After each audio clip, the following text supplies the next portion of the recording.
I hope you're getting a blessing out of our study in the Sermon on the Mount. Remember that Jesus said that your righteousness has to exceed the righteousness of the scribes and Pharisees, or you won't enter the kingdom of heaven. So let's take a look for a minute at their righteousness. Jesus said in Matthew chapter 23, they do everything to be seen of men.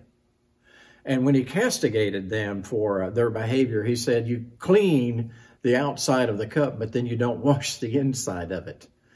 And their righteousness was pretty much a ritualistic righteousness. For example, washing their hands before they would eat. They got on to the disciples because they weren't washing their hands while they were eating particular foods. And their hand washing, you couldn't wash your hands by yourself. You had to have somebody with you. They would pour water over your hands and you would rub your hands, and then they would pour over your hands the other way.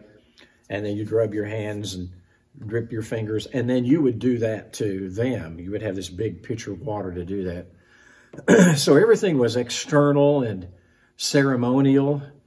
And Jesus said, next beatitude, blessed are the pure in heart. Not pure in hands, not pure in cups, not pure in external washings, but something happens on the inside. The word pure is actually the Greek word katharos, from which we get catharsis, which means a cleansing of the soul. So something happens inside the heart of a believer that allows him to do what the second part of that beatitude says, see God.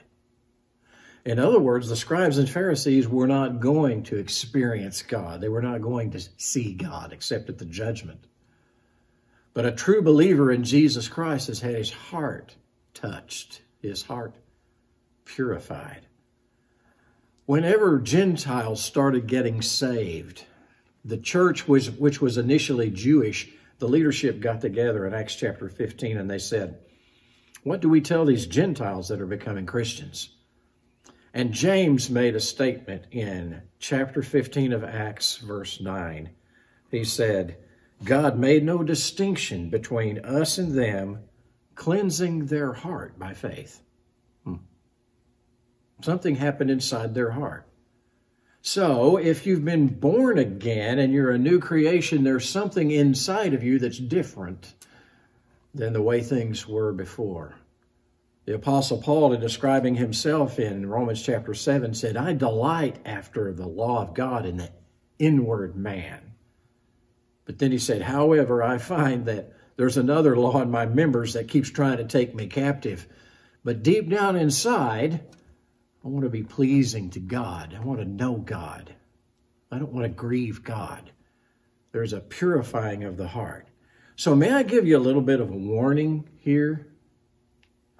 If there's no change in attitude towards sin on your part and you think you've been saved, you need to rethink your salvation. Because remember, the Bible says you're a new creature. And the Bible also says if you've been saved, God has purified your heart. You don't become sinlessly perfect or anything like that. But deep down inside of you, you have a desire to be pleasing to God. You have a desire to be victorious over sin. This business of I'm going to get myself saved and just go do anything that I want because I've got my fire insurance policy. The Bible doesn't just say saved. It says converted. It says born again. It's a new life.